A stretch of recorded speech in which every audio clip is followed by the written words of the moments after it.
Zion விசுவாச தேவாலயம் வழங்கும் ஜீவக்குரல்.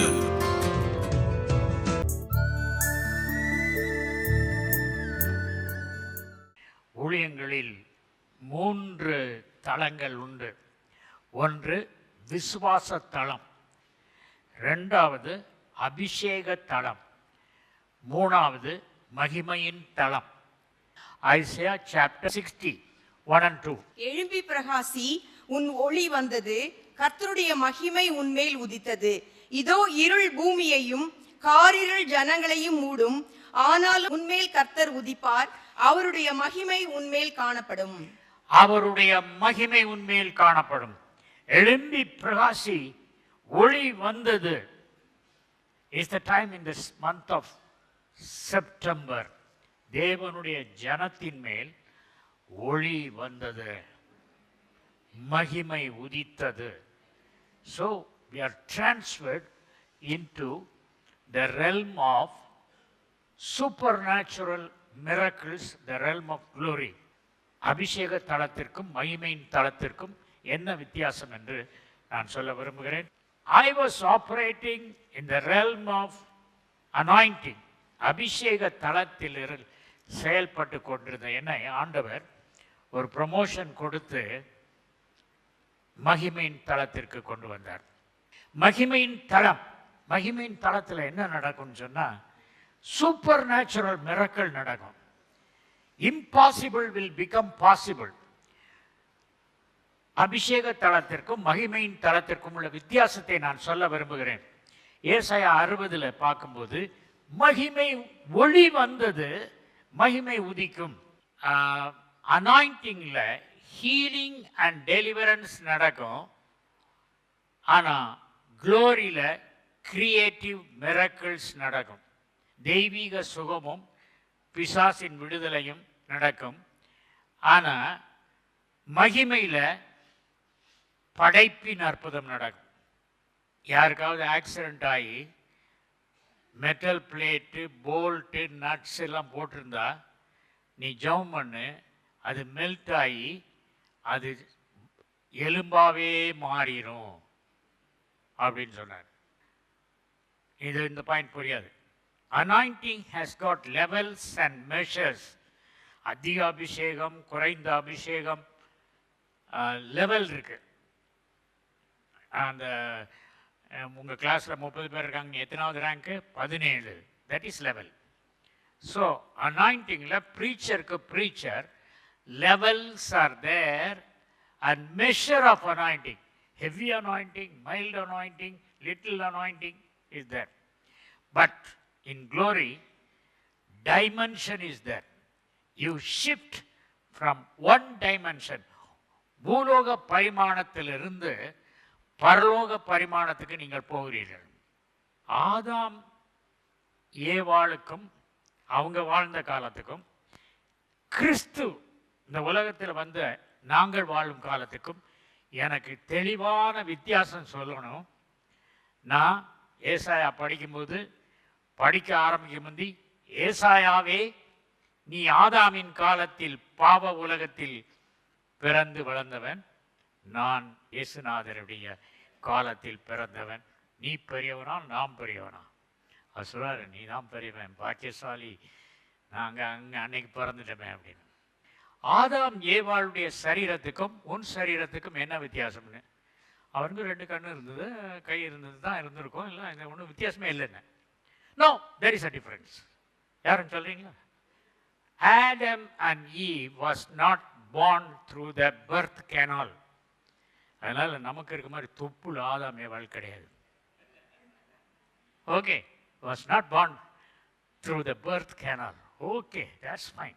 ஆதாம் ஏவாள் அவங்களுக்கு கொடுக்கப்பட்ட கட்டளையும் நமக்கு கொடுக்கப்பட்ட கட்டளையும், கிறிஸ்துவின் காலத்தில் வாழ்கின்ற நமக்கு கொடுக்கப்பட்ட கட்டளையிலும் என்ன சிறப்பு, என்ன வித்தியாசம் பார்க்க போறோம்.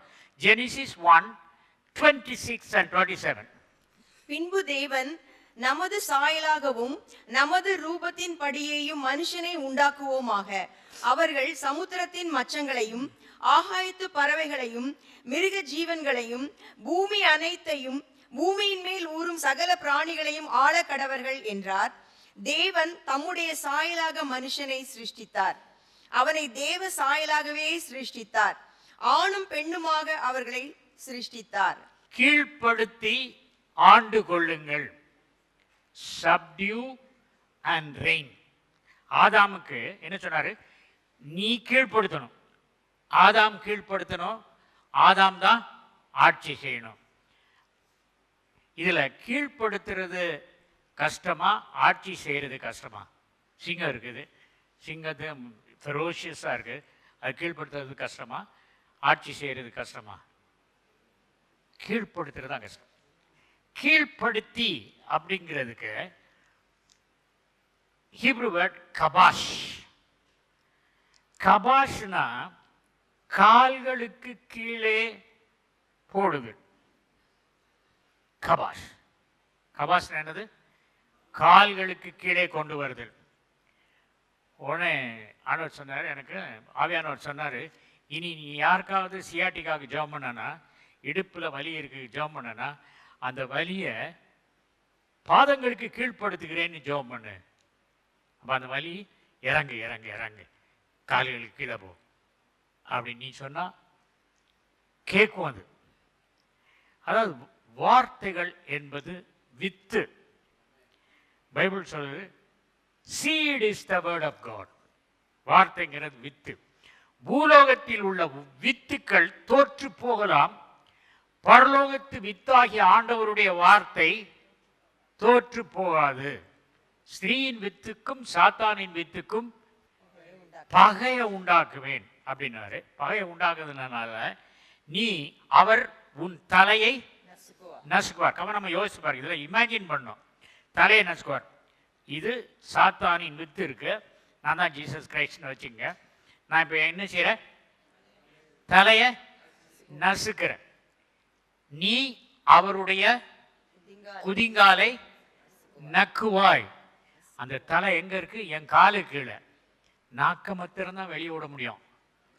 நாக்க விட்டு எம்டி நாக்க வச்சு, பல்லு கூட இல்லை, வெறும் நாக்க வச்சு என் காலை கழுவுது. காலிலே ரொம்ப ஸ்ட்ராங்கானது என்னது?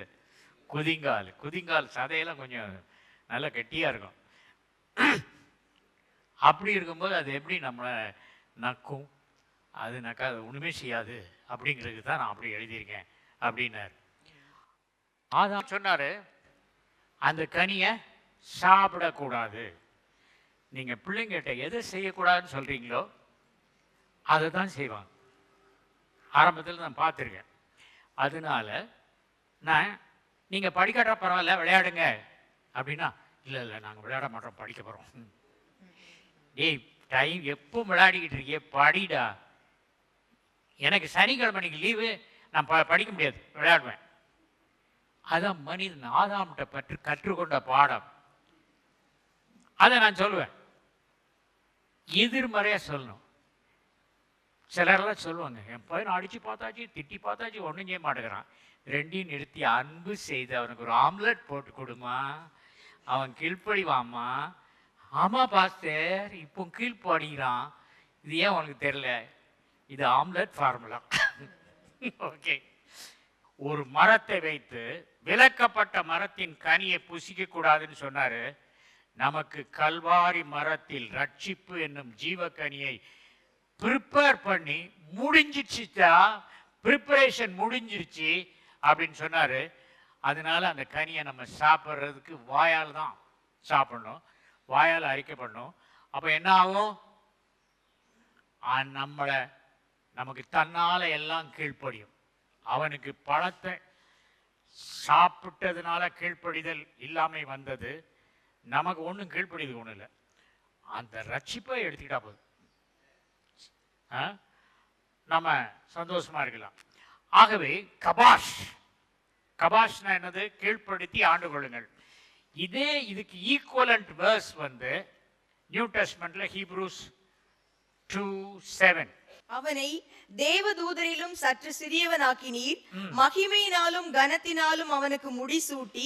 மகிமையின் கனத்தினாலும் என்ன முடிசூட்டினார்? இதை பற்றி யோசித்தீங்களா? மனிதர்கள் அவருக்கு சூட்டியது முள்கிரீடம், ஆனால் அவர் நமக்கு சூட்டியது கனத்தினாலும் மகிமையினாலும் முடிசூட்டினார் என்று சொல்லப்பட்டிருக்கிறது. கனம் என்னும் கிரீடத்தையும் மகிமை என்னும் கிரீடத்தையும் அவர் சூட்டி நம்மை உயர்த்தி இருக்கிறார். தீமைன்னு சொன்னா காஸ்ட்லி ட்ரெஷர். தீமை இஸ் காஸ்ட்லி ட்ரெஷர். அடுத்தது காஸ்ட்லி ட்ரெஷர் அப்படின்னு சொன்னா நமக்கு ஒரு கிரீடம் வச்சிருக்காரு. அந்த இந்த நீங்கள் பார்த்தீங்கன்னா போலீஸ் கான்ஸ்டபிள்ஸ் எல்லாம் பார்த்தீங்கன்னா, இன்ஸ்பெக்டர்ஸ்லாம் பார்த்தீங்கன்னா, அவங்க ரெட்டு ப்ளூ இதெல்லாம் இந்த ரிப்பன் மாதிரி கட்டியிருப்பாங்க. அது அவங்களுடைய ரேங்க். நம்மளை யார் அப்படிங்கிறது எப்படி பார்க்கணும்? பிசாசு பார்க்கும்போது காஸ்ட்லி ட்ரெஷர்ஸை தலையில் வச்சுட்டாங்க.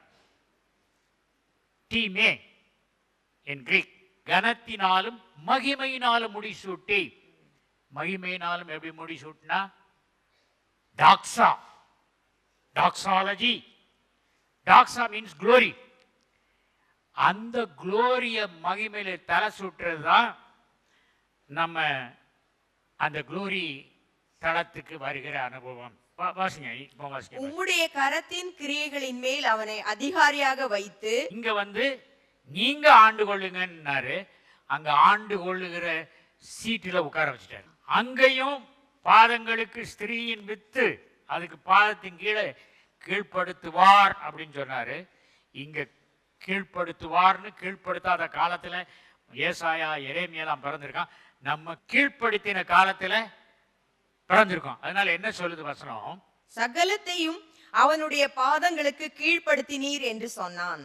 அவனுக்கு கீழ்ப்படுத்தி ஆண்டு கொள்ளுங்கள்னாரு. நமக்கு சிலுவையில் அவரே கீழ்ப்படுத்திட்டாரு. அப்ப நமக்கு எதுவும் செய்யணுமா? ஒன்றும் செய்ய வேண்டாம். என்ன செய்யணும்? கீழ்ப்படுத்தி இருக்காருன்னு ஞாபகம் வச்சுக்கணும். ஞாபகம் வச்சுட்டு தலைவலியே நீ இறங்கி காலுக்கு போ. ஏன்? அவர் கீழ்ப்படுத்தியிருக்காரு. நான் ஒன்றும் செய்ய வேண்டாம், சொன்னா போதும். எங்க இருக்கணும் அப்படின்னு சொன்னா போதும். நெஞ்சு வெளியே நெஞ்சிலியா இருக்க சொன்னாரு. நீ யார் பெர்மிஷன் கொடுத்தா?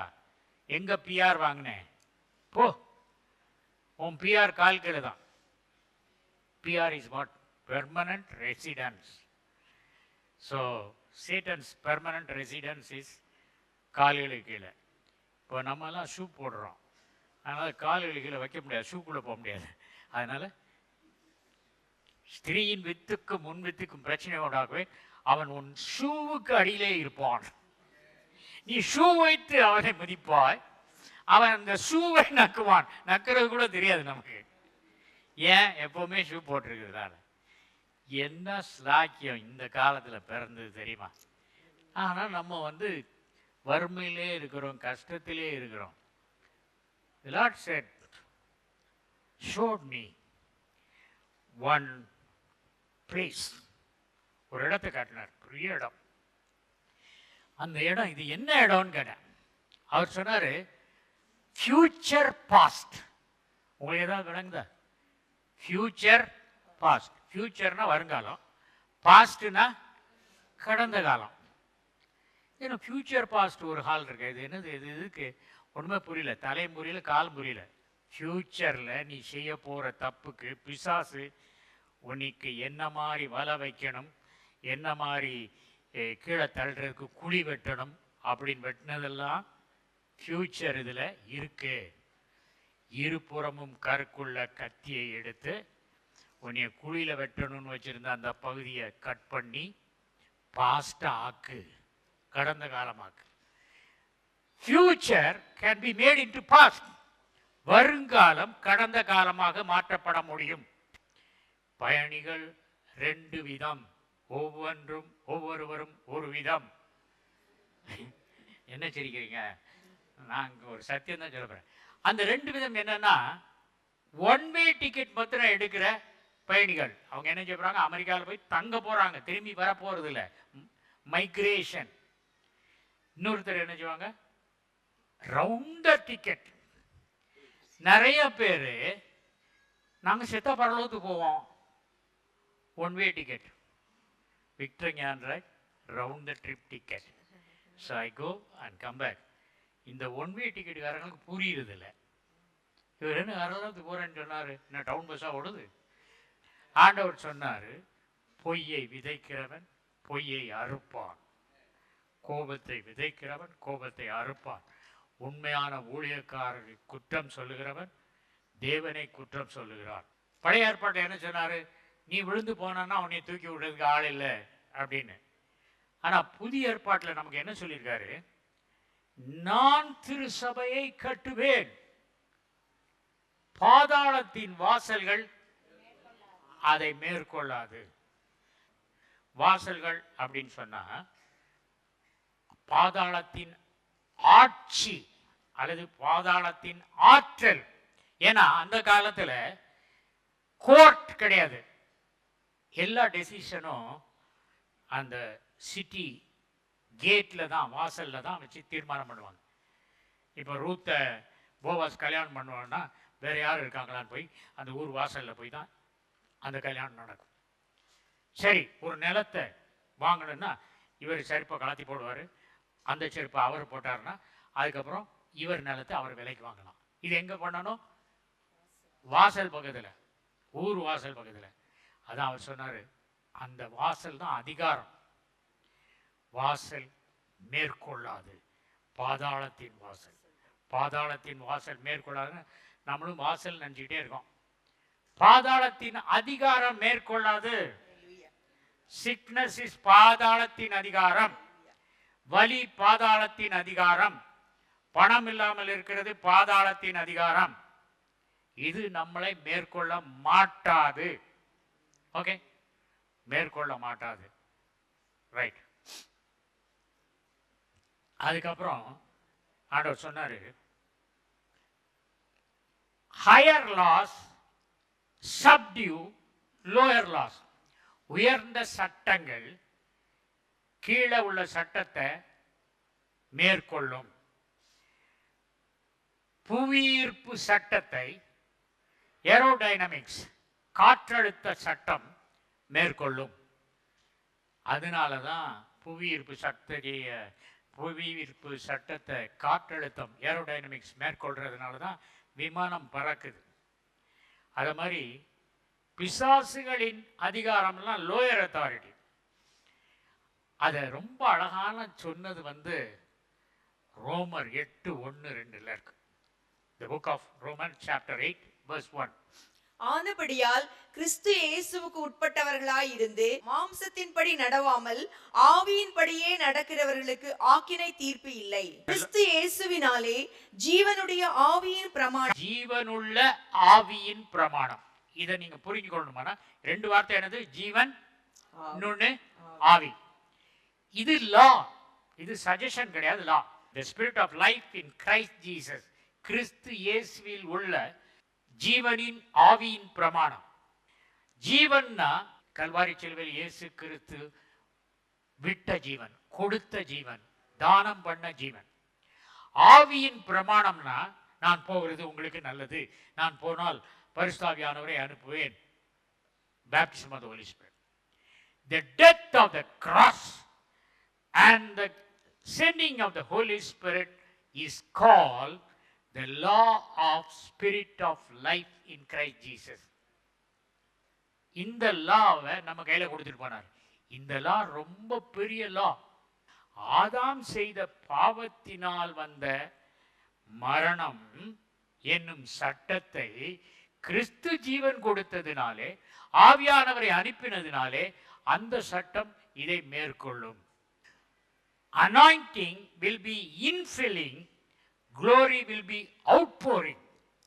அபிஷேகம் என்பது நமக்குள்ளே கொடுக்கப்படுவது, மகிமை என்பது நம்மிலிருந்து கொட்டுவது, அவுட்போரிங். விசுவாச வார்த்தைகள்னால அபிஷேகம் இது பண்றோம்.